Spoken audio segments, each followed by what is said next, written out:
Everyone, good morning. Welcome to free job guide Telugu YouTube channel. ఇవాళ వీడియోలో మనం 13th September రోజున తెలుగు న్యూస్ పేపర్స్ అయినటువంటి ఈనాడు, సాక్షి, నమస్తే తెలంగాణలో వచ్చినటువంటి గవర్నమెంట్ జాబ్ అప్డేట్స్ ఏవైతే ఉన్నాయో వాటన్నిటి గురించి మనం ఈ వీడియోలో తెలుసుకోబోతున్నాం. సో ఇక్కడ కనిపించే ఆర్గనైజేషన్స్ నుంచి మనకి నోటిఫికేషన్స్ అనేవి రావడం జరిగింది. సో ఈ నోటిఫికేషన్లో మెన్షన్ చేసినటువంటి పోస్టులు ఏవైతే ఉన్నాయో వాటన్నిటి గురించి మనం ఈ వీడియోలో తెలుసుకోబోతున్నాం. Now coming to the first update, all India institute of medical sciences Deoghar నుంచి కాంట్రాక్ట్ బేసిస్న సీనియర్ రెసిడెంట్ పోస్టుల భర్తీకి నోటిఫికేషన్ అనేది రిలీజ్ కావడం జరిగింది. టోటల్గా 174 పోస్టులకు కానీ నోటిఫికేషన్ అనేది రిలీజ్ చేశారు. ఈ ఉద్యోగాలకు సంబంధించి అప్లికేషన్ ఫీ విషయానికి వస్తే 3,000 రూపాయలుగా ఉంది. ఎవరైతే అర్హులైనటువంటి అభ్యర్థులు ఉంటారో వాళ్ళు సెప్టెంబర్ 20లోగా ఆఫ్లైన్ ద్వారా అప్లై చేసుకోవాల్సి ఉంటుందన్నమాట. దీని తర్వాత స్టేట్ బ్యాంక్ ఆఫ్ ఇండియా నుంచి రెగ్యులర్ బేసిస్న స్పెషలిస్ట్ కేడర్ ఆఫీసర్ పోస్టుల భర్తీకి నోటిఫికేషన్ అనేది రిలీజ్ కావడం జరిగింది. టోటల్గా 122 పోస్టులకు కానీ నోటిఫికేషన్ అనేది రిలీజ్ చేశారు. సో ఈ నోటిఫికేషన్ గురించినటువంటి కంప్లీట్ వీడియో అనేది మన ఛానల్లో పోస్ట్ చేయడం జరిగింది. ఇంకా ఎవరైతే ఆ వీడియో అనేది చూడలేదో వాళ్ళందరి కోసం ఆ లింక్ అనేది కూడా నేను మీకు కింద డిస్క్రిప్షన్లో మెన్షన్ చేస్తాను. ఈ నోటిఫికేషన్కి సంబంధించినటువంటి పూర్తి వివరాలు మీరు ఆ వీడియోలో చూడవచ్చు. దీని తర్వాత తమిళనాడు రాష్ట్రం మనవలకురిచి కన్యాకుమారి జిల్లాలోని the Indian rare earth limited నుంచి గ్రాడ్యుయేట్ టెక్నీషియన్ ట్రేడ్ అప్రెంటిస్ పోస్టుల భర్తీకి నోటిఫికేషన్ అనేది రిలీజ్ కావడం జరిగింది. టోటల్గా 41 పోస్టులకు కానీ నోటిఫికేషన్ అనేది రిలీజ్ చేశారు. ఆఫ్లైన్ ద్వారా అప్లై చేసుకోవాల్సి ఉంటుందన్నమాట. అప్లై చేసుకోవడం చివరి తేదీ వచ్చేసరికి 20 సెప్టెంబర్ లోపు మీరు ఆఫ్లైన్ ద్వారా ఈ యొక్క అప్లికేషన్ అనేది పంపించాల్సి ఉంటుందన్నమాట. దీని తర్వాత ఇవాళ అంటే సెప్టెంబర్ 13th రోజున అప్లికేషన్ డేట్స్ క్లోజ్ అయిపోయే నోటిఫికేషన్స్ ఏవైతే ఉన్నాయో అవి ఒకసారి చూద్దాము. అనకాపల్లిలోని వైద్య ఆరోగ్య శాఖలో 61 ఆశా వర్కర్ పోస్టుల భర్తీకి నోటిఫికేషన్ అనేది రిలీజ్ కావడం జరిగింది. ఎవరైతే 10th ఇంటర్ కంప్లీట్ చేసి ఉన్నారో వాళ్ళు ఈ ఉద్యోగాలకు అప్లై చేసుకోవచ్చు. దీని తర్వాత ఈస్టర్న్ రైల్వేలో 3,115 అప్రెంటిస్ పోస్టుల భర్తీకి నోటిఫికేషన్ అనేది రిలీజ్ కావడం జరిగింది. ఎవరైతే 10th క్లాస్ ఇంటర్ ఐటీఐలో క్వాలిఫై ఉన్నారో వాళ్ళందరూ కూడా ఈ ఉద్యోగాలకు అప్లై చేసుకోవచ్చు.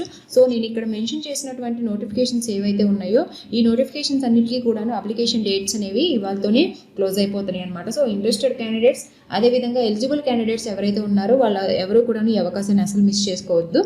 Right, now coming to the next update, Indian overseas bank నుంచి 127 స్పెషలిస్ట్ ఆఫీసర్ పోస్టుల భర్తీకి నోటిఫికేషన్ అనేది రిలీజ్ కావడం జరిగింది. ఇందులో ఏమేమి విభాగాలంటే IAS, audit, architect, electrical, printing, corporate credit, software engineer విభాగాల్లో ఈ పోస్టులు అనేవి భర్తీ చేస్తారనమాట. దరఖాస్తు అనేది ఆన్లైన్ ద్వారా అప్లై చేసుకోవాల్సి ఉంటుంది. అప్లై చేసుకోవడానికి చివరి తేదీ వచ్చేసరికి అక్టోబర్ 3 అనమాట. మిగతా వివరాలకి ఇక్కడ కనిపిస్తున్నటువంటి అఫీషియల్ వెబ్సైట్లోకి వెళ్ళి తెలుసుకోవచ్చు. దీని తర్వాత షిప్పింగ్ కార్పొరేషన్ ఆఫ్ ఇండియా నుంచి అసిస్టెంట్ మేనేజర్, ఎగ్జిక్యూటివ్ పోస్టుల భర్తీకి నోటిఫికేషన్ అనేది రిలీజ్ కావడం జరిగింది. టోటల్గా 75 పోస్టులకు గాను ఈ నోటిఫికేషన్ అనేది రిలీజ్ చేశారు. ఈ ఉద్యోగాలకు సంబంధించి ఆన్లైన్లో అప్లై చేసుకోవాల్సి ఉంటుంది. అప్లై చేసుకోవడానికి చివరి తేదీ వచ్చేసరికి సెప్టెంబర్ 27 అనమాట. సో మిగతా వివరాలకి ఇక్కడ కనిపిస్తున్నటువంటి అఫీషియల్ వెబ్సైట్లోకి వెళ్ళి తెలుసుకోవచ్చు. దీని తర్వాత national institute of technical teachers training and research నుంచి assistant professor, senior administrative officer, personal assistant, stenographer, MTS పోస్టుల భర్తీకి నోటిఫికేషన్ అనేది రిలీజ్ కావడం జరిగింది. టోటల్గా 20 పోస్టులకు గాను ఈ నోటిఫికేషన్ అనేది రిలీజ్ చేశారు. ఈ ఉద్యోగాలకు సంబంధించి దరఖాస్తు అనేది ఆన్లైన్లో అప్లై చేసుకోవాల్సి ఉంటుంది. అప్లై చేసుకోవడానికి చివరి తేదీ వచ్చేసరికి అక్టోబర్ 15th అనేది ఇవ్వడం జరిగిందనమాట. సో మిగతా వివరాలకి ఇక్కడ కనిపిస్తున్నటువంటి అఫీషియల్ వెబ్సైట్లోకి వెళ్ళి తెలుసుకోవచ్చు.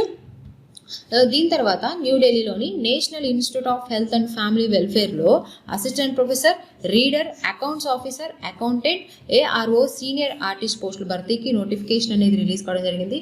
టోటల్గా 16 పోస్టులకు కానీ నోటిఫికేషన్ అనేది రిలీజ్ చేశారు. సో దీనికి సంబంధించినటువంటి మిగతా వివరాలు ఇక్కడ కనిపిస్తున్నటువంటి అఫీషియల్ వెబ్సైట్లోకి వెళ్ళి తెలుసుకోవచ్చు. సో ఇవి మనకి ఇవాళ తెలుగు న్యూస్ పేపర్స్ అయినటువంటి ఈనాడు, సాక్షి, నమస్తే తెలంగాణలో వచ్చినటువంటి గవర్నమెంట్ జాబ్ అప్డేట్స్ అనమాట. ఇటువంటి జాబ్ అప్డేట్స్ అన్నీ కూడా ఎప్పటికప్పుడు టెలిగ్రామ్ ఛానల్లో త్రూ ఇన్ఫోగ్రాఫిక్స్ రూపంలో నేను ఎప్పటికప్పుడు పోస్ట్ చేస్తూ ఉంటాను. ఎవరైతే టెలిగ్రామ్ ఛానల్లో జాయిన్ అవ్వలేదో ఆ టెలిగ్రామ్ లింక్ అనేది కూడా నేను మీకు కింద డిస్క్రిప్షన్లో మెన్షన్ చేస్తాను. మీరు టెలిగ్రామ్ ఛానల్లో జాయిన్ అవ్వచ్చు. సో ఇలాంటి మరిన్ని జాబ్ అప్డేట్స్ కోసం please follow our free job guide Telugu YouTube channel. Thank you. Have a nice